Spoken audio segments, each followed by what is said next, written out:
तमाम दुनियार मानुष হেদায়েতের আশায় আশান্বিত। হেদায়েত চাই কি? বলেন না কেন?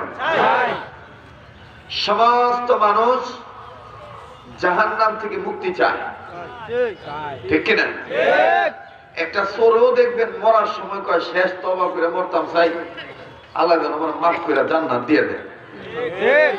একটা রাজনীতিবিদও দেখবেন মরার আগে শেষ তওবা করে মরতে চায়। ঠিক তেমনি ভাবে এই প্রসঙ্গে একটা হাদিসের কথা এইভাবে আমি আপনাদেরকে জানাই, তাইলে এই কথাটার মধ্যেই এই মাদ্রাসার জরুরত, এলাকার জরুরত সব চলে আসবে ইনশাআল্লাহ। আর হাকিমুল উম্মত মুজাদ্দিদুল মিল্লাত আশরাফ আলী থানভী রাহমাতুল্লাহ বলেন, ওই দায়ী, জ্ঞানী দায়ী, যেই দায়ী মঞ্চে বসে চেয়ারে বসে অবজারভেশন করে, লোকেশন বুঝা বয়ান সিলেকশন করে।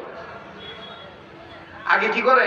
অবজারভেশন, তারপরে বোঝে লোকেশন, তারপরে কি করে? সিলেকশন, তারপরে তার পজিশন ঠিক রাখে। কথা বোঝেন নাই? উইটাই হামবে দামবে হাঙ্গামা টাঙ্গামা মাইরালাম সিরিয়ালাম হাইরালাম, এটা ফলাফল জিরো। এটা ফলাফল কি? জিরো। কথা কয় না? জিরো। ফলাফল জিরো। তা আপনারা কি জিরোর দলে থাকতে চান না হিরো হইতে চান? হিরো। হ্যাঁ, হিরো। আল্লাহ পাক আমাদের সবাইকে সহিহ উদ্দান করেন, আমিন। আমাদের সকলের জন্য খাইরিয়াতের ফয়সালা করে দেন, আমিন। আবার বলেন আমিন, আমিন। শুরুতে আরেকটা দোয়া করি, যে দোয়াটা আমাদের আকাবির আসলাফ বেশি বেশি করতেন। বেশিরভাগ এই কিশোরগঞ্জের সন্তান মরহুম আল্লামা আব্দুল হালিম হুসাইনি রহমতুল্লাহি আলাইহি হযরত এই দোয়াটা বেশি বেশি করতেন। কি দোয়া করতেন? আল্লাহ আমরার অতীতকে মাফ করে দাও, আমিন। কথাটা খেয়াল করবেন, আল্লাহ আমরার অতীতকে কি করে দাও? মাফ করে দাও। যে লোকগুলো কথা বলে না, মনে হয় জীবনে কোনো গুনাহই করছে না। ঠিক, অতীতে গুনাহ আছে না নাই? আছে। উনি বলতেন আল্লাহ আমরার অতীতকে মাফ করে দাও, আমিন। আমরাও বলি আল্লাহ আমাদের সবার অতীতকে মাফ করে দাও, আমিন। বলেন না আমিন, আমিন। এরপরে বলতেন আল্লাহ আমরা সকলের বর্তমান অবস্থা ইসলাহ করে দাও, আমিন। এরপরে বলতেন আল্লাহ আমরা সকলের ভবিষ্যৎ অবস্থা আলোকিত করে দিও, আমিন। তো ওনার মুরিদরা জিজ্ঞেস করতেন, প্রেসিডেন্ট এরশাদও জিজ্ঞেস করতেন, ওনার মুরিদ তো প্রেসিডেন্ট এরশাদও ছিল। প্রেসিডেন্ট হোসেন মোহাম্মদ মরহুম এরশাদ সাহেব জিজ্ঞেস করতেন, হযরত ওয়ালা আপনি এই যে ছোট্ট ছোট্ট করে কথা কন, কিন্তু এই কথাগুলোর মাহাত্ম্য বেশি লড়াফড়া করা দেব না।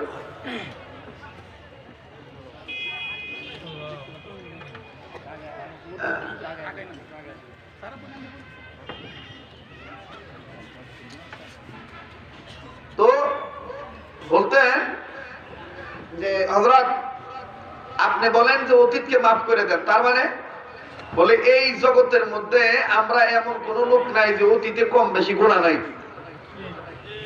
এই জন্য আমি সবসময় অতীতের গুনার জন্য কি চাই? মাফ চাই। দ্বিতীয় নাম্বার, বর্তমান অবস্থাকে ইসলাহ করে দাও। এই কথার অর্থ হলো বর্তমান অবস্থা, আমরা যে অবস্থায় আছি আল্লাহ যেন আমাদেরকে সংশোধন করে দেয়, আমিন।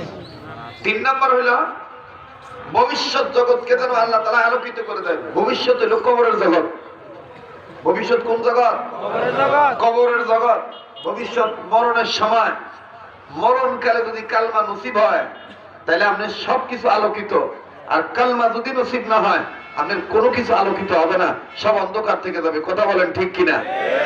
এই সব দিকে সামারাইজ করে, মৈথুন মন্থন করে হাকিমুল উম্মত মুজাদ্দিদুল মিল্লাত শাহ আশরাফ আলী থানভী রহমতুল্লাহি আলাইহির কথা নকল করে মাহিউস সুন্নাহ শাহ আবরাউল হক রহমতুল্লাহি আলাইহি হাদি হযরত কথাটা নোট করেছেন। আর ওনার এক আজাল্লা খলিফা, আদওয়ারের খলিফা, পাকিস্তানের সন্তান হাকিম মোহাম্মদ আক্তার সাহেব রহমতুল্লাহ আলাইহি এই কথাটাকে কোট করছেন। কোট কইরা উম্মতের ইসলার জন্য ছেড়ে দিবেন। সেই কথাটা কি? সাহাবায়ে কেরাম রাসূলকে বললেন, ইয়া রাসূলুল্লাহ আপনার কাছে সহজে জানতে চাই, আপনি বলেন তো দেখি, আপনি বলেন তো দেখি উম্মতে মুহাম্মাদীদের জাহান্নাম থেকে মুক্তি পাওয়ার পথ কয়টা? আল্লাহ রাসূল বলে দিলেন, উম্মতে মুহাম্মাদীদের জাহান্নাম থেকে মুক্তি পাওয়ার পথ 4টা। সুবহানাল্লাহ বলে। কয়টা? উম্মতে মুহাম্মাদীদের জাহান্নাম থেকে মুক্তি পাওয়ার পথ কয়টা? আবার বলেন কয়টা? সবাই মুখস্থ করেন কয়টা? আর একবার বলেন। সামনের লোক চুপ থাকেন, পিছনের লোকেরা বলেন। আপনি গান মটকে দিবেন, হাত ভেঙে দিবেন, দেশান্তরী করবেন, সব দেখবেন এর মধ্যে বাইসে আইব। যে যেমনে ভালো লাগে আমি বক্তব্য দেখ, সমস্যা নাই, কিন্তু আমাদের ভাষা যেন অশালীন না হয়। আমরা ধর্ম প্রচারক, আমরা সাংঘর্ষিক যেন কোনো আক্রমণাত্মক কোনো কথা যেন এইরকম না বলি, তারা যেন এই কথাটা না বলে যে তারা আর তোমরার মাঝে পার্থক্য করে লুকুই। কথা বলেন ঠিক কিনা? আমার বন্ধুগণ, আমার ভাইরা, জাহান্নাম থেকে মুক্তি পাওয়ার পথ কয়টা? এক নাম্বার, শুনতেছেন? আলেম হওয়া। এক নাম্বার আলেম হওয়া। এক নাম্বার আলেম হওয়া। এই মাদ্রাসায় কি বানানো হয়? আলেম। যারা আসতে বললেন মনে হয় তারা আলেমদের ব্যাপারে অনীহা, পছন্দ করেন না। এই মাদ্রাসায় কি বানানো হয়? আলেম বানানো হয়।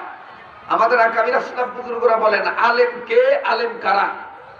হক্কানি রব্বানি আলেম তারা যাদের চেহারার দিকে তাকাইলে, যাদের কথাগুলো শুনলে দিল পরিবর্তন হয়ে যায়। আগে ছিল বেনামাজি, এখন হয়েছে নামাজি। হ্যাঁ, হক্কানি আলেমদের কথার মধ্যে সুর কম, নূর বেশি। হক্কানি আলেমদের কথার মধ্যে সুর কম, নূর বেশি। আমি কিন্তু ইচ্ছা করলে এখানে গান গাইতে পারি, ইচ্ছা করলে কিন্তু আমি হাসানের চুটকি মুটকি বলতে পারি, কিন্তু এইটা আমি ইচ্ছা করলে দিতে পারি না। কারণ আমি আমার মৃত্যুর প্রস্তুতি নিয়ে বসেছি এখানে। আমার পিছনে মালাকুল মউত দাঁড়ায় আছে। আল্লাহ হুকুম করলেই আমাকে শ্রোতাদের মাঝখান থেকে মালাকুল মউত নিয়ে চলে যেতে পারে। আল্লাহু আকবার, আল্লাহু আকবার। সাহাবায়ে কেরাম রাসূলকে বললেন, ইয়া রাসূলুল্লাহ, হেদায়েতের মালিক কে? রাসূল বললেন আল্লাহ। এক সাহাবী বললেন, ইয়া রাসূলুল্লাহ, হেদায়েত পাইবো কারা? রাসূল বললেন, চাইবো তারা। সুবহানাল্লাহ কইতেন না? শুনতেছেন আপনারা? এই মোবাইলের লাইট যারা জ্বালাইছো তোমরা কি বুঝতেছো? ওটা দিলে ওয়াজ নেই, এটা মোবাইলে লইছে। আমার দিক টাকা কথাগুলো দিলের কান দিয়া শোনো। হেদায়েতের মালিক কে? আল্লাহ। সাহাবায়ে কেরাম বললেন, পাইবো কারা? রাসূল বললেন, চাইবো যারা। তা আমরা হেদায়েত চাই কি চাই না? চাই। আল্লাহ দিয়া ধন্য করে দেন, আমিন। এবার আরেক সাহাবী কর্নার থেকে দাঁড়ায় বললেন, ইয়া রাসূলুল্লাহ, মনে কিছু দিবেন না? হেদায়েতের মালিক যেহেতু আল্লাহ, পাইবো যারা চাইবো তারা, পাইবো তারা চাইবো যারা। কিন্তু আমি আপনার কাছে একটা কথা জিজ্ঞাসা চাই, হেদায়েত যে আমি পাইছি এটা বুঝবো কেমনে? দেখছেন নি কথাটা কত বড় হার্ড কথা? এই একটা ওয়াজ যদি খালি দিনের ভিতরে গাইতে নেন, এটাই যথেষ্ট জান্নাতে যাওয়ার জন্য। আবার বলছি, সাহাবায়ে কেরাম বললেন, ইয়া রাসূলুল্লাহ, হেদায়েতের মালিক কে? রাসূল বললেন আল্লাহ। আরেক সাহাবী বললেন, পাইবো কারা? রাসূল বললেন, চাইবো কারা। আপনি ফজরের নামাজের সময় ভিয়া থাকবেন আর কইবেন, আল্লাহ যে আমার জান্নাত দেয় না, এত সস্তা পড়ছে। আপনাকে মুজাহাদা করতে হইব, আপনাকে চেষ্টা করতে হইব, আপনাকে হিম্মত করিয়া এশার নামাজের পরেই আপনাকে প্রস্তুতি নিতে হবে। আমি যেন ফজরের নামাজ পড়তে পারি। নিজের বউকে বলবেন, নিজের তৈরি থাকবেন, অথবা ঘড়ির মধ্যে অ্যালার্ম দিয়ে রাখবেন। যে কোনো অবস্থায় আপনাকে হিম্মত করে আমল বলা হইতে হবে। আমার পীর মুর্শিদ শায়েখে দাওনা বলেন, হিম্মত করলেই নেক অর্জন করা যায়, হিম্মত করলেই গুনাহ বর্জন করা যায়। হিম্মত করলেই নেক অর্জন করা যায়, হিম্মত করলেই গুনাহ বর্জন করা যায়। এই ছোট্ট একটা স্লোগান মুহাম্মদুল্লাহ হাফিজ হুজুর রাহমাতুল্লাহ আলাইহি শিখাইছেন, গুনাহ যত ছোট হোক করব না, নেকি যত ছোট হোক ছাড়বো না। এটা মুখস্থ করতে পারবেন নি? গুনাহ যত ছোট হোক করব না, নেকি যত ছোট হোক ছাড়বো না। কথা কয় না, গুনাহ যত ছোট হোক করব না, নেকি যত ছোট হোক ছাড়বো না। এটা কার স্লোগান? এটা শামসুল হক ফরিদপুর রহমাতুল্লাহ স্লোগান হাফিজ হুজুর নকল করছেন। আর শামসুল হক ফরিদপুর রহমাতুল্লাহ থানবীর কথারও নকল করছেন। আর হাফিজ হুজুর নকল করার কারণে আল্লাহ তার জবানের এত দাম বাড়ায় দিয়েছে। সুবহানাল্লাহ, সুবহানাল্লাহ, সুবহানাল্লাহ। মুহাম্মদুল্লাহ হাফিজ হুজুর রহমাতুল্লাহ আলাইহির জবানের এত দাম কেন? কষ্ট হইতেছে আপনারা? না। বেজার হইতেছেন আপনারা? না। মুহাম্মদুল্লাহ হাফিজ হুজুর রহমাতুল্লাহ আলাইহি এক সময় স্কুলে পড়তেন। স্কুলে পড়া অবস্থায় রাস্তা দিয়ে যাচ্ছিলেন, হঠাৎ করে নজর করে দেখলেন কোনো এক সাইটে, আমার সবুজ ভাই এই কথাটা লক্ষ্য করে শোনা দরকার, আরো অনেক ব্যক্তিদের এই কথাটা লক্ষ্য করে শোনা দরকার। মোহাম্মদুল্লাহ হাফিজ জুজুর রহমতুল্লাহ আলাইহি যাচ্ছিলেন, নজর করে দেখলেন যে একটা কাগজের টুকরা পড়ে আছে। এই কাগজের টুকরার মধ্যে আরবি কয়েকটা অক্ষর লেখা, কোরআনুল কারীমের একটা আয়াতের অংশ লেখা। মোহাম্মদুল্লাহ হাফিজ জুজুর রহমতুল্লাহ আলাইহি এদিক ওদিক তাকায় দেখলেন, এইটা আমি রাখি কোথায়, এটা আমার হেফাজত করতে হইব, এটা তো আল্লাহর কালামের আয়াতের অংশ। মোহাম্মদুল্লাহ হাফিজ জুজুর রহমতুল্লাহ আলাইহি কাউকে কিছু না বলে নিজেই ডান হাত দিয়ে তুলে নিয়ে এটাকে সুন্দর করে পরিষ্কার করলেন। পরিষ্কার করে প্রথমে বইয়ের মধ্যে রাখছে, বইয়ের মধ্যে রাখা আমার বন্ধুগণ এরপরে যখন স্কুলে ঢুকবে, স্কুলে ঢোকার আগে বলতেছে, বর্তমান তো অনেক টিচার আছে আমার হিন্দু, যদি পড়তে যাইয়া আমার এই আরবি অংশটা দেখে অনেকে ইনসাল্ট করতে পারে, কটূক্তি করতে পারে, পালায় দিতে পারে। তো কাজেই আমি আমার মায়ের মুখ থেকে শুনছি, আমি আমার বাবার মুখ থেকে শুনছি, ইন্না নাহনু নাযালনা যিকরা ওয়া ইন্না লাহু লাহাফিজুন, কোরআন নাযিল করছেন আল্লাহ, হেফাজত করবেন আল্লাহ। এইটা আমার আব্বা, এইটা আমার আম্মা আমারে বুঝাইছে। এই কোরআন হেফাজতের পাশাপাশি কোরআন যারা মাইনা চলবো, কোরআন যারা মহব্বত করবো, কোরআন যারা তেলাওয়াত করবো, আল্লাহ তাদেরকেও হেফাজত করবে। এই কথাটা বিশ্বাস করে মোহাম্মদুল্লাহ হাফিজ জুজুর রহমতুল্লাহ আলাইহি এদিক ওদিক তাকায়া আয়াতের ওই অংশটা মুখের ভিতরে নিয়ে ফেটের ভিতর গিল্লা লেছে। ওই আল্লাহ হেফাজত করার জায়গা পাই না, আমার ফেটের ভিতরে রেখে দিলাম। মোহাম্মদুল্লাহ হাফিজ জুজুরের জীবনীতে পাওয়া যায়, হাফিজ জুজুর স্বপ্ন দেখে বিশাল পাগড়ি মাথায় দিয়ে সুন্দর ধবধবা ব্যক্তি ডাক দিয়ে বলে, মোহাম্মদুল্লাহ রে, কোরআন তো গিলস নাই, কোরআনের আয়াতের অংশ তো গিলস নাই, পুরা সাহিবুল কোরআনটাই তুই তোর দিলের ভিতরে ঢুকায় ফেলেছ। সাহিবুল কোরআন জনাবে মুহাম্মদ রাসূলুল্লাহ সাল্লাল্লাহু আলাইহি সাল্লাম। এই মুহাম্মদুল্লাহ হাফিজ জুজুরের জীবনী যদি আমি বলতে যাই সারা দিন শেষ হয়ে যাবে, জীবনী শেষ হবে না। ও বন্ধু, আকাবিররা তো আমার নামটা দিয়ে দিবেন, আমি আকাবিরদের ক্যানভাসার, সুন্নতের ফেরিওয়ালা, আমি আকাবিরদের কথাই বলার জন্য এখানে আসছি। আর এটা আকাবির তৈরি হওয়ার জায়গা, খুব খেয়াল করবেন। যদি দিল ভালো থাকে এই কথাগুলো দিলের মধ্যে তাসির হবে, আর দিল ভালো না থাকলে মেজাজ আপনাকে বলবে সুর দিতেছে না, মজা লাগতেছে না, কথার রং ঢং নাই, জায়গা যেই নিয়তে আইছিলাম নিয়তটা পুরা হইল না, আপনিও বরবাদ আমারও বরবাদ করার চিন্তা করতেছেন। কথা বলেন ঠিক কিনা? আমরা সুর চাই না নূর চাই? বলেন সুর চাই না নূর চাই? এই মুহাম্মদুল্লাহ হাফিজ জুজুর রহমতুল্লাহি আলাইহির জীবনীতে পাওয়া যায়, হাফিজ জুজুর রহমতুল্লাহি আলাইহি, আমরা তো বাথরুমে যাওয়ার আগে অনেক পোসপাস করে বাথরুমে ঢুকি। হাফিজ জুজুর রহমতুল্লাহি আলাইহি নাপাকি থেকে বাঁচার জন্য নিজের কাপড় চোপড় সুন্দর করে গোছাইতেন, কিন্তু বাথরুমে ঢোকার আগে হাফিজ জুজুর রহমতুল্লাহ আলাইহি কি করতেন জানেন? উপরের দাঁতের আগা দিয়া নিচের দাঁতের আগা দিয়া নিজের জিহ্বার আগাটা বের করে জাতা দিয়া কামড়ায় বাথরুমে ঢুকতো। তো লোকেরা বলতো, ব্যাপার কি মুহাম্মদুল্লাহ এই ঘটনা করে কেন, জিহ্বা কামড় দিয়ে বাথরুমে ঢুকে কেন? বাথরুম থেকে বের হওয়ার পরে লোকেরা নজর করে দেখতেন হাফিজ হুজুরের জিহ্বা কেটে রক্তের ফোঁটা কালসি বেয়ে বেয়ে পড়তেছে। লোকেরা জিজ্ঞাসা করতেন, ইয়া মুহাম্মদুল্লাহ, ইয়া क्या सूरत है, क्यों के लिए आपकी खून जलता है, কেন আপনার এই রক্ত বের হচ্ছে, ঘটনা কি? হাফিজ হুজুর বলতেন, বাবারে আমার জিহ্বাটা বেহায়া। বলে কোন কারণে বেহা? বলে আমি, কথার আওয়াজ আসতেছে ভাই,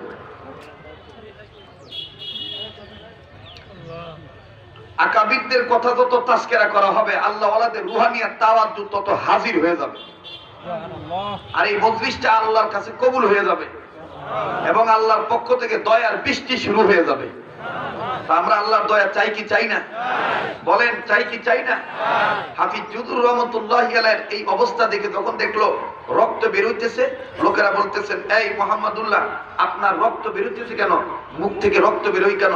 মুহাম্মদুল্লাহ হুজুর ডাক দিয়ে বলতেন যে, বাবারে আমার জিহ্বাটা বেহায়া হয়ে গেছে গা, আমি ঘুমাই ঠিকই কিন্তু আমার জিহ্বা ঘুমায় না, জিহ্বা খালি আল্লাহ আল্লাহ কইতে থাকে। আমি সারাদিন বাজার সদা যাই করি, কাজকর্ম যাই করি, কিন্তু আমি আমার কাজ করি, কিন্তু জিহ্বা খালি আল্লাহ আল্লাহ বলার তালেই থাকে। ও বাবা, তোমরা তো জানো রাসূল বলছে সব জায়গায় জিকির করা জায়েজ আছে, বাথরুমে ঢুকে জিকির করা জায়েজ নাই। তা আমি কি করবো? জিব্বা যেহেতু আমার কন্ট্রোলে নাই, জিব্বা আমার কথা শুনে না, এলাকা আমি ফেরাক পাবো কই? আমার আল্লাহর ইজ্জত যেন নষ্ট না হয়, আমার নবীর সুন্নত যেন বরখেলাপ না হয়, খেলাফের সুন্নত যেন না হয়, আদবের খেলাফ যেন না হয়, এই জন্য আমি হাফসি বেলাল যদি তার মাওলার ইজ্জত রক্ষা করতে পারে, আমি মুহাম্মদুল্লাহ, আমি আমার নবীর ইজ্জত রক্ষা করার জন্য, যদিও আমার জিব্বা কিন্তু ফেরাক পাবো কই?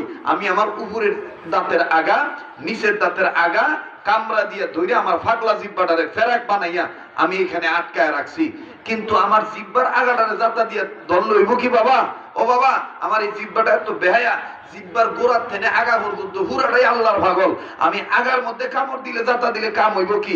আমার জিব্বার মাঝখানটাও জাতার কারণে আল্লাহ আল্লাহ বলার জন্য টাস টাস করে মুখের উপরে তালুর সাথে বাড়ি খায়, আল্লাহ আল্লাহ বলার জন্য অস্থির হয়ে। আমি তো তার পাগলামি মাইনা নিয়ে নেই, আমি এই জন্য তার জিব্বাটা কামড়ায় ধরে রাখি, এই জন্য আমার জিব্বাটা কাটটা রক্ত বাইরে হয়ে গেছে গা। সেই জিব্বার ওজন কত, সেই জবানের ওজন কত! সুবহানাল্লাহ, সুবহানাল্লাহ। ওনার এক শাগরেদ ছিল ক্যান্সারের রোগী। কিসের রোগী? বাংলাদেশের সমস্ত ডাক্তার ফেরত দিয়ে দিছে। সর্বশেষ বাংলাদেশের মেডিকেল টিম ডাক্তার গঠন করে বলছেন যে আমেরিকায় পাঠাইতে হবে, লন্ডনে চিকিৎসা করতে হবে। তো বাংলাদেশের কয়েকটা ডাক্তার মিলজিল করে লন্ডনে যাওয়ার উদ্দেশ্যে টিকিট, ভিসা সবকিছু রেডি করছে। তো সাগরের ডাক দিয়ে বলতেছে, এই পোলা ছেলেদেরকে ডাক দিয়ে বলতেছে, এই আমার একটু আমার পীরের কাছে লইয়া চল, মোহাম্মদুল্লাহ হাফিজ হুজুরের কাছে লইয়া চল। আমি একটু শেষ কথাটা কই। হাফিজ হুজুরের কাছে দেখো, হুজুর আমি মনে বাঁচতাম না, আমার একটু দোয়া করে দেন, আমার ক্যান্সার হয়েছে, আমার একটু দোয়া করেন, আমার ভিতরটা ফুটে গেছে বলে আমার পোলাপান কইতেছে, ডাক্তারও রিপোর্ট দিছে। তো হাফিজ হুজুর বলতেছেন, শোনো তুমি এক গ্লাস পানি নিয়ে আসো, এক গ্লাস পানি নিয়ে আসো, এক গ্লাস পানি নিয়ে আসো। এই তোমার পানি, তোমাকে পানি আনতে কইনি, আমি বয়ানের মেশাল। হাফিজ হুজুর বলতেছে এক গ্লাস পানি নিয়ে আসো। শুনতেছেন আপনারা? এই কথাগুলো কে আপনাকে বুঝাইব? সারসাব নাই। এই কথাগুলো আপনাদের কে বুঝাইব? আব্দুল আলী হুসাইনি নাই। এই কথাগুলি আল্লাহ ওয়ালারা নাই। আমার বন্ধুগণ, আমার বাবাজি হাফিজ হুজুর রহমতুল্লাহ বলতেছেন এক গ্লাস পানি নিয়ে আসো। পানি আনা হইলো। এবার হাফিজ হুজুর কি জানি পইরা পানি দিতে ফু দিছে, দিয়া বলতেছে এই পানিটারে 3 ভাগ করো। 1 ভাগ বিমানে ওঠার আগে খাইবা, 1 ভাগ বিমানে উঠতে খাইবা, আর 1 ভাগ বিমান থেকে নাইমা অপারেশনে ঢোকার আগে খাইবা। বাকিটা আল্লাহর কাম আল্লাহ করবো। আসতে গেলেন সুবহানাল্লাহ। এইবার 1 ঢোক খাইছে, 1 ঢোক খাইয়া এই পাগলা বাইজা কইতেছে, ফুতেরে কইতেছে, গো বিমানে টাকা ফেরত নাম যেত না? ডাক দিয়া ছোট বলা ডাক দিও, কেরো আব্বা? কয় আমার মনে কইতেছে আমার ভিতরে ক্যান্সার নাই। তো 4 ফুট, তো 4 ফুটের 3 ফুট তো একটু তাল বেতালে, তো 3 ফুটের 2 ফুট কইতেছে, আরে মরার আগে কত বুড়ি আবল তাবল কয়, এলে মরে দেবো গা। গিয়ে বলে ক্যান্সার নাই। ডাক্তার আমাদের রিপোর্ট দেখাই দিল, আরে এইলার বলে ক্যান্সার নাই। এই শুনিস না, ছোট ভাইয়ের দমক দেখা দেয় দিছে, যা। তো ডাক দেখে, দেখ রে টেহাটা ফিরত লইয়া, আমার মনে ক্যান্সার নাই। তো পোলাপান শোনে নাই, উনি ওনার পীরের সবক আদায় করছেন, 1 ঢোক পানি খাইছে, বিমানে ওঠার পরে আর 1 ঢোক খাইছে, খাইয়া পুরা বিমানের ভিতরে খালি ঘুর ঘুর ঘুর ঘুর ঘুর ঘুর ঘুর ঘুর করে খালি ঘুরতেছে। তো ফোলা 3টা কয়, কিরে ক্যান্সার কি আমগো না আব্বা? একটা কয় কে রে আব্বা? কয় আব্বাই দি খালি ঘুরে, আর আমরা দি খালি বিমানের সিটে বয়ে বয়ে ঘুমাই আর খাই, আব্বাই দি বয় না। তো বড় বলা ডাক দিও, মরে যাবো গা, মরার আগে কত ভাগলামি করে, এটা খান দিস না, দেখিস না, করুক গা। এইবার আবার বিমান থেকে নামছে, নামার পরে বাংলাদেশের ডাক্তার টিম বিদেশের ডাক্তার টিম নিয়ে বসছে, বসে এটারে পরীক্ষা করছে যে তার কি পরিমাণ ক্যান্সার আছে। বাংলাদেশের রিপোর্ট নিয়ে ওইখানে ঢুকছে। ঢোকার পরে বিদেশের ডাক্তার বলতেছে, তোমাদেরকে কে বলছে এই লোকটার ক্যান্সার আছে? এই লোকটার তো কোনো ক্যান্সার হয় নাই। এখন ছোটবেলায় কয়, এই যে কইছিলাম না, এই আবার কোনো ক্যান্সার নাই। বড় বলারা কয়, ডাক্তার সাহেব, বাঙালি ডাক্তারদেরকে বলতেছে, ডাক্তার সাহেব আমার আব্বা একটা কথা বারবার কইছে, আমরা গুরুত্ব দিছি না। বলে কি? আমার আব্বার একজন শায়েখ আছে, মোহাম্মদুল্লাহ হাফিজি। ওই মোহাম্মদুল্লাহ হাফিজি শায়েখ থানবী শায়েখ হাজী আমদাদুল্লাহ মহাদের মক্কি, আর হাজী আমদাদুল্লাহ মহাদের মক্কি রহমতুল্লাহ শায়েখ কারি মৌলভী নূর মোহাম্মদ মিয়াজি জানজানবী রহমতুল্লাহ। তো আমার বন্ধুগণ তো ডাক দিয়ে বলতেছে, ওই শায়েখ আমার আব্বাকে একটা পানি ভরে দিছে, এক গ্লাস পানি ভরে দিছে, 3 ভাগ করে খাইতে গেছে। একবার বিমানে ওঠার আগে, একবার বিমানে উঠটা, আর একবার অপারেশনে ঢোকার আগে। বিদেশি ডাক্তাররা বলতেছে, জলদি করে ওই পানিটা নিয়ে আসো। এক ভাগ এখনো আছে? বলে হ্যাঁ, ওই এক ভাগ নিয়ে আসো, আমরা ল্যাবে দিয়ে পরীক্ষা করে দেখবো আসলে এটা পানি না আর কিছু। এইবার ল্যাবের ভিতরে ঢুকে দিছে, দিয়া বলে পরীক্ষা নিরীক্ষা করে দেখে ক্যান্সার ভালো হইতে যে প্রতিষেধকের দরকার, যে ঔষধের দরকার, যে ইনজেকশনের দরকার, যে মেডিসিনের দরকার, এ টু জেড এই পানির মধ্যে ভাইসা রয়েছে। কাজেই আপনারা হয়তো বা ভুলে গেছেন, আপনাদের বেখেয়াল হয়ে গেছে, কথা অনেক দূর চলে গেছি। আল্লাহ রসুল সাহাবায়ে কেরামকে ডাক দিয়ে বললেন, হেদায়েত পাবে তারা, চাইবে তারা। আর একজন কোনাতেন দাঁড়ায় বললেন, ইয়া রাসূলুল্লাহ, মনে কিছু নিবেন না, হেদায়েত যে পাইছি বুঝবো কেমনে? এই প্রশ্ন কি আপনার না? কথা বলেন না কেন? আপনার না? অবাদান গ্রামের ভাষায় কথা আছে, বুঝলে বহুত কিছু, না বুঝলে কিছুই না। বুঝলে বহুত কিছু, না বুঝলে কিছুই না। এই কথাগুলো তাদের দিলে এফেক্ট করবে যাদের সম্পর্ক আল্লাহওয়ালাদের সাথে। তাদের দিলের মধ্যে এই কথাগুলো তাসির হবে, তারা এই কথাগুলি পছন্দ করবে। সুবহানাল্লাহ, সুবহানাল্লাহ। রাসূল ডাক দিয়ে বলতেছেন, হেদায়েত যে তুমি পাইছো এইটার আলামত 3টা। কয়টা? 3টা। এটা আমি বলার পরে আপনিও বুঝবেন আমি বক্তা হেদায়েতের মধ্যে আসি না নাই, আপনিও বুঝবেন হেদায়েতের মধ্যে আসেন না নাই।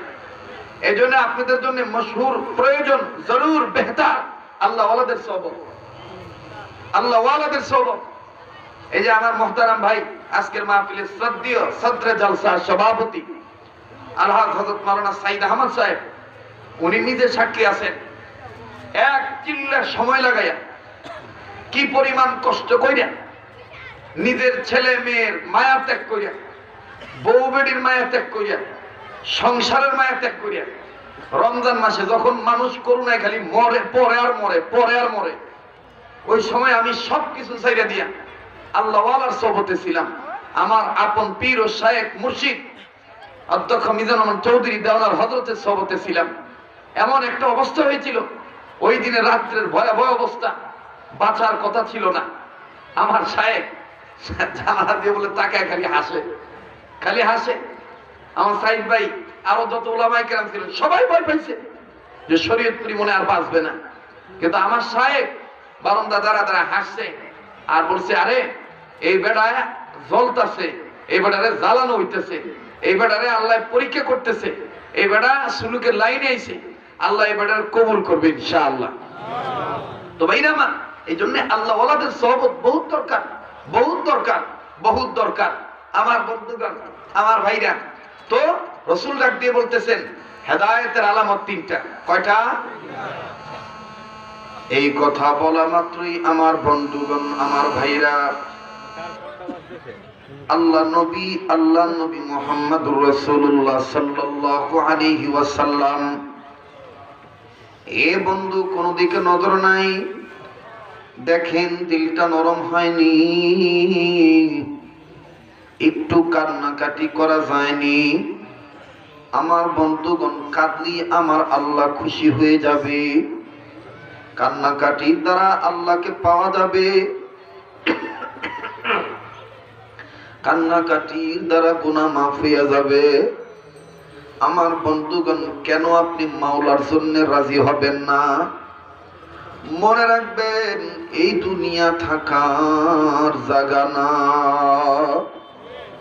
আমার বন্ধুগণ, গত 2 বছর আগে আপনাদের সুনামধন্য চেয়ারম্যান সাহেব আমার হাত ধরে বলছিল, হুজুর আপনি বিনা দ্বিধায় কটিয়াদী এলাকায় আসবেন, যত টেকেল লাগে, যত কিছু লাগে আমি দেখব, এবং আপনার নামে যারা ষড়যন্ত্র করে আমি নিজেই তাদের বিচার করব। আজকে আমি হাদিউল ইসলাম ভাইয়ের কাছ থেকে জানতে পারলাম, একটু আগেও আমার বন্ধুগণ ঘোষণা শুনলাম, চেয়ারম্যান এখন দুনিয়ায় নাই, ও বন্ধু কবরে ঘুমায়।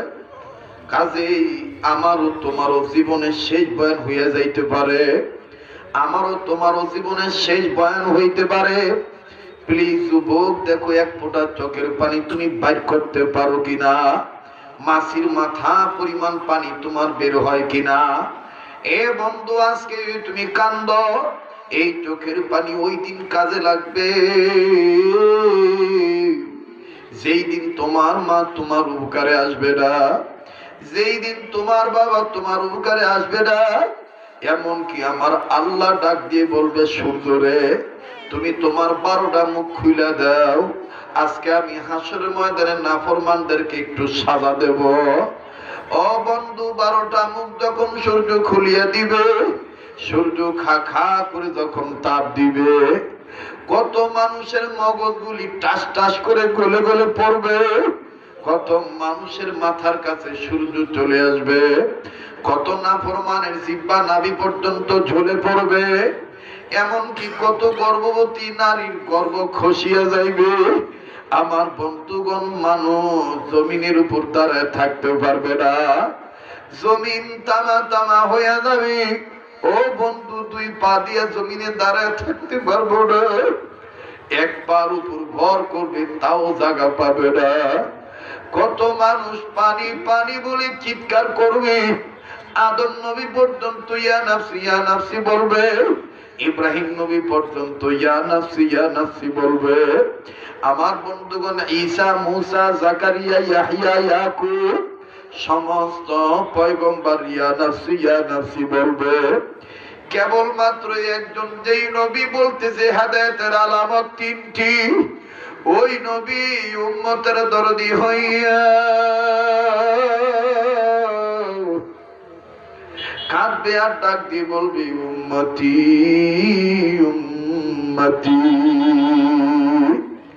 ও নবীর উম্মতেরা, নবীর পাগলেরা, গুনাহ মাফের আশা একটু মহব্বত করে ডাক দেন না, বলেন না আল্লাহ। আমার বন্ধুগণ, তারা ডাক দিবেন, তারা কানবেন যারা মনে করেন আপনার গুনাহ আছে, যারা মনে করেন আপনার অপরাধ আছে। আমার বন্ধুগণ, তারাই তো কান্নাকাটি করবেন। একটু মহব্বত করে বলেন না আল্লাহ। ডাক দেন না যুবক, দেও না মায়া লাগায় বলো না আল্লাহ। যুবক, তুমি আমারে মাফ করে দিও, তুমি হয়তো বা সঙ্গীত শোনার জন্য এইছো, গান শোনার জন্য এইছো না বন্ধু, আমার দ্বারা আর এই গানগুলো হয় না। আকাবির আসলাফ বুজুর্গরা বলে দিয়েছেন হেদায়েতি আলোচনা করার জন্য। আমার নবী ডাক দিয়ে বললেন, সাহাবীরা রে, আমার বন্ধুগণ, আমার বাবাদিরা রে, ওই দিন আল্লাহ নবী উম্মতি উম্মতি বলে কাঁদবে। আমার আল্লাহ ডাক দিয়ে বলবে, নবী ও আমার হাবিব, আজকে আপনার কান্নার সময় না, আপনি দুনিয়াতে বহুত কাঁদছে নবীজি, আপনি এই উম্মতের জন্য তাইফের জমিনে অনেক রক্ত ঝরাইছে। ও নবী, আপনি বহুত কাঁদছে, আর কান্না নয়, এইবার আপনি মাথা তুলেন। আল্লাহ নবী মাথা তুলবেন, নবীর গায়ে কেমন জানি পোশাক দেখা যাবে। এরে উম্মত, কোন নবীরে ভুলিয়া রইছ? এরে উম্মত, কোন নবীর প্রেমে তোমার দিলটা নরম হয় না? আল্লাহ নবী দাঁড়াবেন, দাঁড়ানোর সাথে সাথে সমস্ত ফেরেশতারা, নবী পয়গম্বররা আল্লাহ সহ নজর করে দেখবেন হাবিব মুহাম্মদের গায়ে কেমন জানি পোশাক দেখা যায়। সবাই বলবে এই সময় কারো পোশাক নাই, মুহাম্মদ নবীর গায়ে কিসের পোশাক? আমার আল্লাহ ডাক দিয়ে বলবে, এটা দুনিয়ার কোনো পোশাক না, এটা আমার বন্ধু উম্মতের দরদি হইয়া রোজায় আথারে শোয়ার পর, ইন্তেকাল করার পর আমার নবী উম্মতি উম্মতি বলে কানছে কিয়ামত পর্যন্ত। নবীর চোখের পানির কারণে মদিনার রওজার মাটি কাদা হয়ে গেছে। সেই কাদা লইয়া আমার নবী আজকে উঠছে। আমার আল্লাহ নবী ডাক দিয়ে বলবেন, আল্লাহ আমার গায়ে উম্মতের দরদি কান্নাকাটির করার কারণে কাদা লাগিয়ে রইছে। ও আল্লাহ, তুমি আমার উম্মতকে মাফ করিয়ে দিও। একটা উম্মত জাহান্নামে গেলে আমি কিন্তু জান্নাতে যাব না। আমার আল্লাহ ডাক দিয়ে বলবেন, হাবিব এই পোশাক আমি খোলায় দিলাম। হাবিব আমি আপনাকে ওয়াদা করলাম, আপনি যে উম্মতকে বলবেন এটা আমার উম্মত, আমি আল্লাহ বলবো এটা আমার বান্দা। আর আমি যাকে বলবো এটা আমার বান্দা, আমার ফেরেশতারা তাকে বলবে ওয়াদখুলি জান্নাতি। আমার ফেরেশতারা তাকে বলবে জান্নাতি। সুবহানাল্লাহ সুবহানাল্লাহ। কাজেই বাদান একটু প্লিজ দিলটা নরম করেন।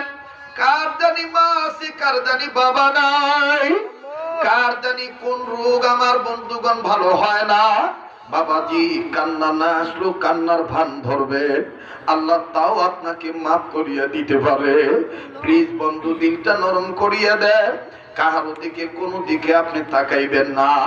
নিজের কবরে চিন্তা নিজে করেন, নিজের গুনাহ মাফের চিন্তা নিজে করেন রে বন্ধু। আল্লাহ যদি এই মুহূর্তে আমারে মরণ দিয়া দেয় আর আমি যদি গুনাহ লইয়া কবরে যাই, তাইলে কি উপায় হবে? নিজের চিন্তা নিজে করো। এ যুবক নিজের চিন্তা নিজে করো। আর লম্বা নয়, সাহাবীরা ডাক দিয়ে বলেন, ইয়া রাসূলুল্লাহ আপনার কাছে জানতে চাই হেদায়েতের 3 আলামত কি কি? কাগজ কলম থাকলে যুবক বন্ধুরা নোট করে নাও। মিডিয়ার বাইরে যেহেতু রেকর্ড করতেছো দিনের স্বার্থে, জাতীয় স্বার্থে, আকাবির আসলাফ বুজুর্গদের কথা নকল করে বলতেছি, তোমরা পৌঁছায়া দিও। আল্লাহ নবী ডাক দিয়ে বলেন, ওরে সাহাবীরা হেদায়েতের আলামত 3টা। 1 নম্বর দুনিয়ার লোভ লালসা ছাইরা দেওয়া। 1 নম্বর দুনিয়া বিমুখ হওয়া। বলেন 1 নাম্বার কি? আবার বলেন 1 নাম্বার কি? একটু মুখস্থ করো না ভাইয়ারা। 1 নাম্বার কি? দুনিয়া বিমুখ হওয়া। ডাক দিয়ে বললেন দুনিয়ার লোভ লালসা ছেড়ে দেওয়া। এই দেখেন না আজকে আমাদের সবুজ ভাই বাবার মহব্বতে পড়িয়া আখিরাতের কথা চিন্তা করিয়া বলি ফেলেছে, চাই না আমি ভোগ, চাই না আমি আধিপত্য, চাই না আমি অন্য কোন সম্মান, আমি শুধু আপনার কাছে দোয়া চাই আল্লাহ যেন আমারে পরকালে সুখে রাখে। এইটাই হলো দুনিয়া বিমুখ হওয়া। আমার বন্ধুগণ এবার সাহাবীরা বললেন, ইয়া রাসূলুল্লাহ আপনি বলেন তো দেখি 2 নম্বর আলামতটা কি? আল্লাহ রাসূল বলেন, হেদায়েতের 2 নম্বর আলামত হইল দুনিয়াতে যত কাজ করা প্রতিটি কাজের ক্ষেত্রে আখিরাতকে প্রাধান্য দেওয়া। আল্লাহু আকবার। আজ আমরা এই জায়গায় ওলামা তুলাবা জেনারেল ইন জেনারেল, শিক্ষিত অর্ধ শিক্ষিত, গরিব ধনী নারী পুরুষ সবাই আছি একটাই কারণ, আখিরাতকে প্রাধান্য দিয়ে। কথা বলেন ঠিক না ঠিক? বাবাজি কেউ কারো দিকে তাকাইবেন না। আখিরাত কখন শুরু হবে জানেন নাকি? আখিরাত শুরু হবে আপনি যখন মারা যাবেন, তখন থেকে আপনার আখিরাত শুরু হয়ে যাবে। বাবাজি আজ আমার আপনার কান্না আসে না কবরে আযাবের কথা শুনে? আজ আমার আপনার কান্না আসে না জাহান্নামের কথা শুনে? আজ আপনার আমার কথা কান্না আসে না হাসরের ময়দানের চিত্র শুনে? এ বন্ধু এ বাবাজি খুব খেয়াল করে কথাগুলো শোনা চাই। অনেক মানুষ বলতে পারেন, মাওলানা আমরা তো গরিব মানুষ, কটিয়ারদের কৃষক মানুষ, আমরা কি আর হেদায়েত পাইছি? যুবক ও কৃষক বাবা, তোমাদের কথা আমি বাদ দিলাম। আমি তো আমার নিজেরে নিয়ে আমি টেনশনে পড়ে গেছি। আমি কতটুকু হেদায়েত পাইছি আমি জানি না। আমি তো তোমাদের চাইতে খুব নিকৃষ্ট, খুব কম দামি বড় অপরাধী। আমার মতন অপরাধী যদি হইয়া থাকো, আসো না আল্লাহ ওয়ালাদের মজলিসে বসে তওবার নিয়তে চোখের পানি ছেড়ে কান্দো। আমার দিল বলে আজকের মাহফিলে দোয়া কবুল হইয়া যাবে। আজকের মাহফিলে দোয়া আমার আল্লাহ ফেরত দিবে না। এ বন্ধু বাবাজি, কোন দিনের চোখের পানি আল্লাহ কবুল করবে এটা কাহারও জানা নাই, কাহারও জানা নাই। কোন উসিলা আল্লাহ কারে মাফ করবে এটা কাহারও জানা নাই। আমার বন্ধুগণ, আমার বাইরে আমাদের আকাবির হাকিমুল ইসলাম কারি তৈয়ব সাহেব রহমাতুল্লাহ আলাইহি বলে, আল্লাহ যাকে ইচ্ছা তাকে হেদায়েত দিতে পারে। আল্লাহ ইচ্ছা করলে খুনিরও মাফ করে দিয়া ওলি বানায় দিতে পারে। আল্লাহ ইচ্ছা করলে মদখোরও মাফ করে দিয়ে জান্নাত দিতে পারে। বাবাজি,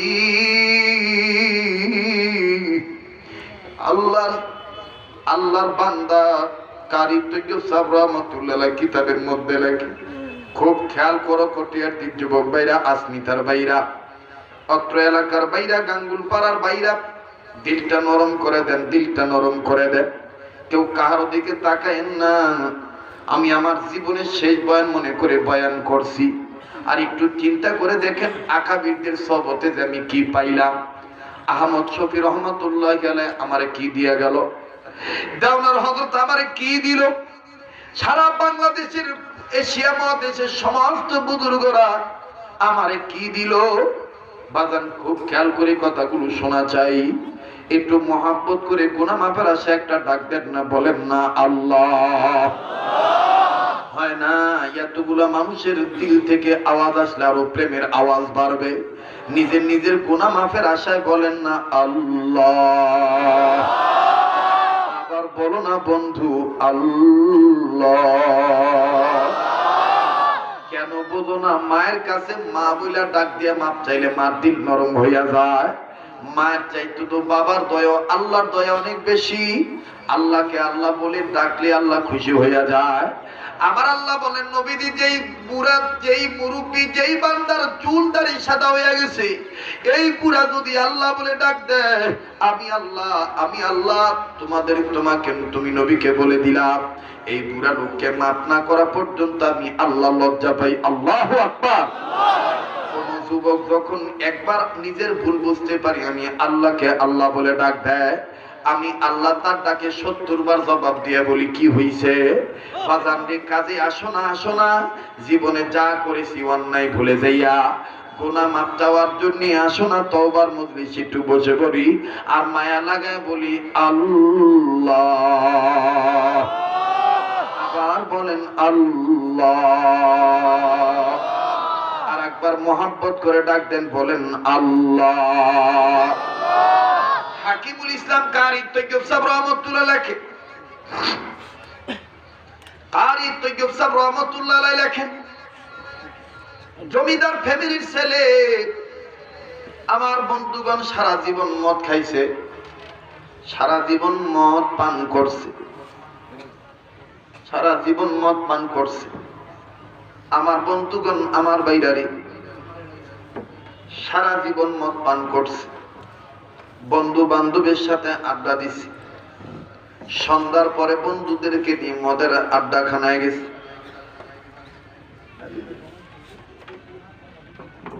মদের আড্ডাখানায় বইছে, দিলের কান লাগান, দিলের কান লাগান, খুব খেয়াল করে কথাগুলো শোনেন, ফায়দা হবে দুনিয়া এবং আখিরাতে।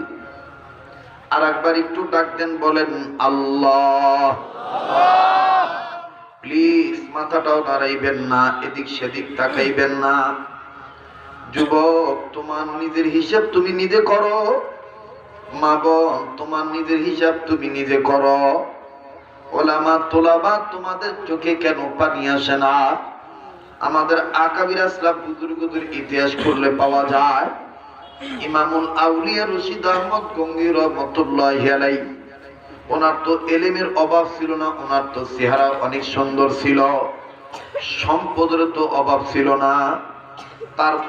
তারপরও প্রত্যেকটা দিন মালিকের রাগ হওয়ার ভয়ে কাঁদত, জাহান্নামের আযাবের ভয়ে কাঁদতে, কবরের আযাবের ভয়ে কাঁদতে, কাঁদতে কাঁদতে কাঁদতে কাঁদতে গঙ্গী রহমাতুল্লাহি আলাইহি চোখ অন্ধ বানায় ফেলাইছিলে। শুধু কি তাই, রশিদ আহমদ গঙ্গী রহমাতুল্লাহি আলাইহি প্রত্যেক দিন ঘুমানোর আগে কাগজের মধ্যে একটা চিঠি লেখা ঘুমাইতেন। একটা কাগজের মধ্যে একটা টুকরার মধ্যে এই কথাটা লিখে ঘুমাইতেন, না জানি এটা আমার শেষ ঘুম,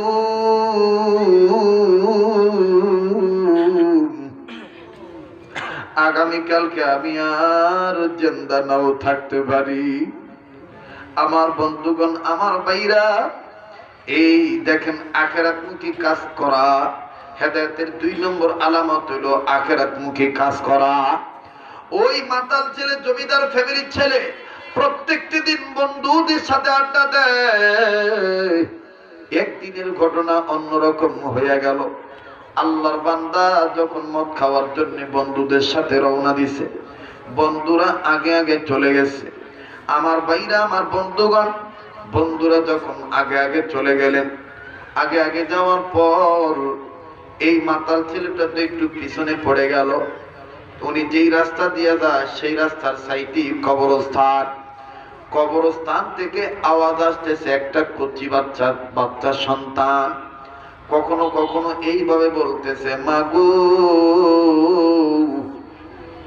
তোমার বড় শখ ছিল আমারে কোরআন শিখাইবা, পারো নাই মা, তুমি এর আগে মারা গেলা। আবার কখনো ছেলেটা ডাক দিয়ে বলে, আব্বা তোমার বড় শখ ছিল আমারে কোরআন পড়াইবা, পারো নাই, এর আগেই তুমি দুনিয়ার থেকে চলে গেলা। আর আমার আল্লাহ আমার ইতিম বানায় দিল। আমার মা আমার বাবা দুজনকে একসাথে নিয়ে গেল।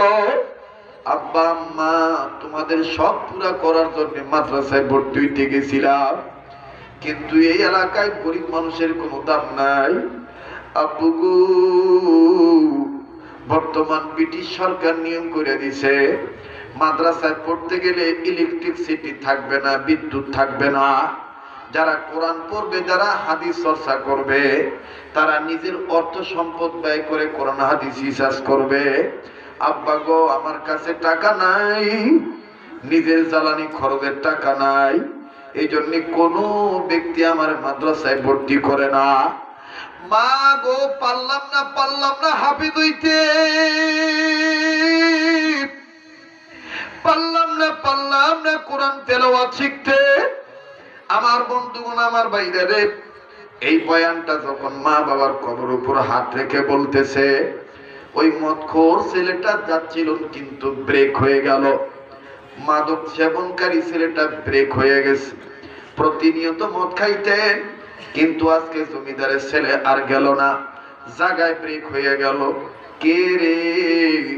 কবরস্থানে টুইকা কবরস্থানে এইভাবে কথা বলে। আমার বন্ধুগণ, হাতে যে পরিমাণ টর্চ লাইট ছিল, এই টর্চ লাইটের ফোকাসিং দিয়ে দেখে এটা মানুষ না জিন। অনেক সময় তো কবরস্থানে জিন পড়ি থাকে। দেখি তো কে, ভালো করে নজর করে দেখতেছে, না একজন আদম সন্তান। কান্দে কান্দে চোখের পানি দিয়ে মুখ ভিজিয়ে দেয়। হায় রে, আমি মদখোর, আমি তো অনেক গুনাহ করছি, আমি তো এই কবরে যাইতেও পারি না, এই কবরস্থানের ভিতর ঢুকতেও পারি না। আল্লাহ,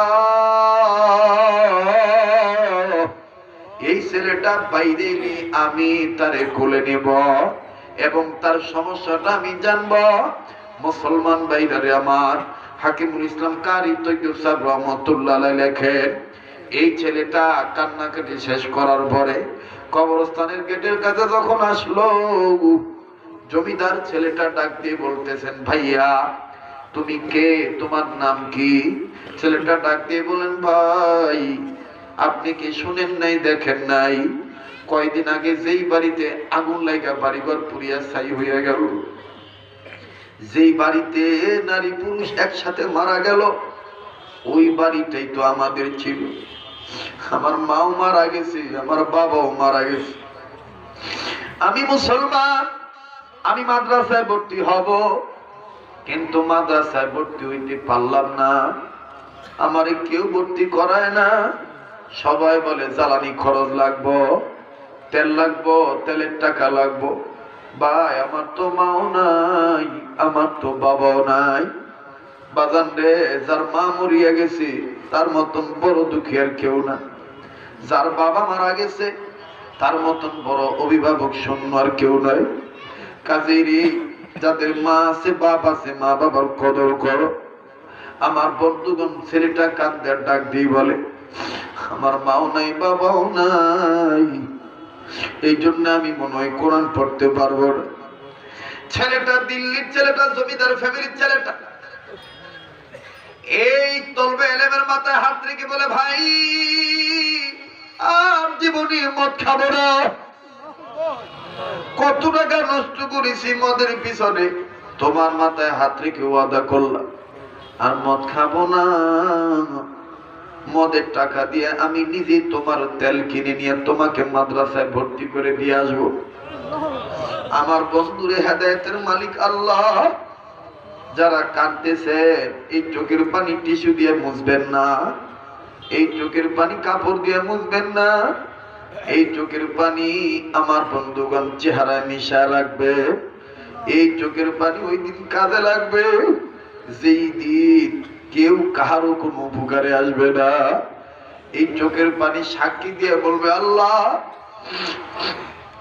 গাঙ্গুলপাড়া মাদ্রাসায় বসিয়া নবীর দরদি হইয়া নবীওয়ালা কাজ করতে যাইয়া এইভাবে তোমার বান্দারা কান্নাকাটি করছিল, এই যে আমি সাক্ষী। আল্লাহ পাক কান্নার চোখের পানি এত খুব খুশি হয়, আল্লাহ গুনাহ মাফ করে দেয়, আল্লাহ জান্নাত দিয়ে দেয়। কান্নাকাটির দ্বারা আল্লাহকে পাওয়া যায়। একটু মহব্বত করে ডাক দেন না, বলেন না আল্লাহ, আবার বলেন না আল্লাহ। হে বন্ধু, হে বাবাজি, জমিদার ছেলেটা নিজেই কেরোসিন তেলের টিন কিনলো অথবা অন্য তেলের টিন কিনলো। টিন কিনিয়া 1 জারকিন তেল নিজের মাথায় করিয়া নিয়ে যায়। কে জানি ডাক দিয়ে বলে, তেল মাথায় নেস নাই রে, গুনার বোঝা মাথায় নিছ, তেলের ডিব্বা নামাইলে আমি আল্লাহ গুনার বোঝা ফালাই দিব। বাজানরে রব্বুল আলামিন বলে, আল্লাহ পাক বলেন, ওয়াসারিউ ইলা মাগফিরাতিন মির রাব্বিকুম, আয় বান্দা দৌড়া আমি রবের গুনাহ মাফের দিকে দৌড়া। ফাফিরু ইলাল্লাহ, আমি আল্লাহর দিকে ফিরে। আল্লাহু আকবার। কে খুব গুনাহ করেছি তোমার হিসাব তুমি জানি, আমার হিসাব তোমার হিসাব তুমি জানো, আমার হিসাব আমি জানি। এই জমিদার ছেলেটা মাথায় করে তেল নিয়ে গেল, এই মাদ্রাসার ছাত্রটারে মাদ্রাসা পর্যন্ত আগায় দিল। তেলটা নামাইয়া হাত ধরে বলে, ভাই আব্দুর রহিম, তোমার তেল ফুরে গেলে তুমি আবার আমারে বইলো, এই যে আমার বাড়ির ঠিকানা, আমি তোমারে তেল দিয়ে যাবো। ছেলেটা ডাক দিয়ে বলো, ভাইয়া আমার তো মাও নাই বাবাও নাই, আপনি যদি গার্জিয়ান হয়ে আমারে ভর্তি করে দিয়ে যাইতে। মাতাল ছেলেটা ডাক দিয়ে বলতেছে, বাইরে আমি থাকতাম, কিন্তু একটা জিনিস চিন্তা করে দেখলাম, সমাজের কোন লোক আমারে পছন্দ করে না। আমি যদি থাকি হুজুররাও আমারে তোমারে দেখলে আমারে আর তোমারে ভর্তি করব না। কাজেই তুমি যে পরিমাণ তেলের দরকার পেয়েছো তুমি ভর্তি হয়ে যাও, আমি চলে যাই।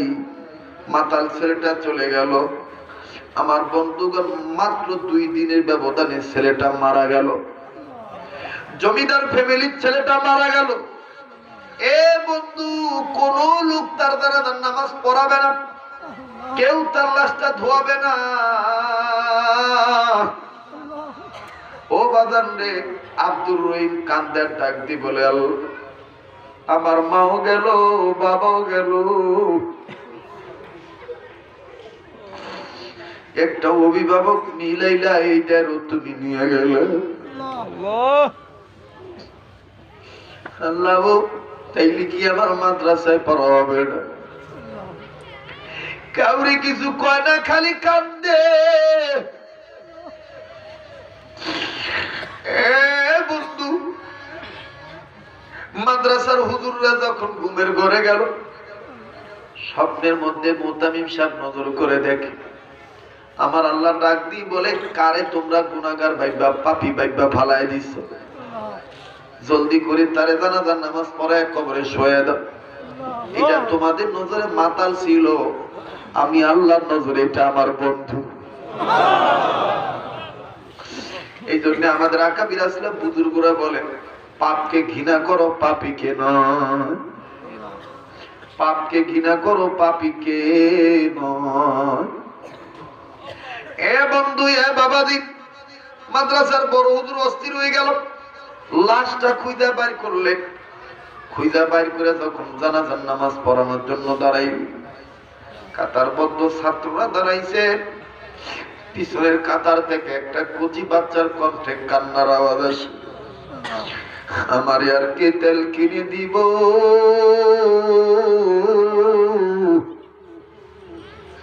আমি আর কার কাছে যাবো আল্লাহ। বড় হুজুর পিছনের দিকে ফিরে বলতেছে, কিরে বেটা কান্দোস কেন?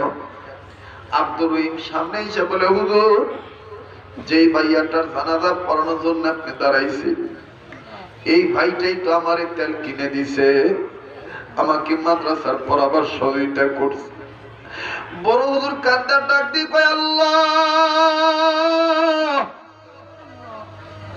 ও মালিক, তুমি দয়ার আল্লাহ,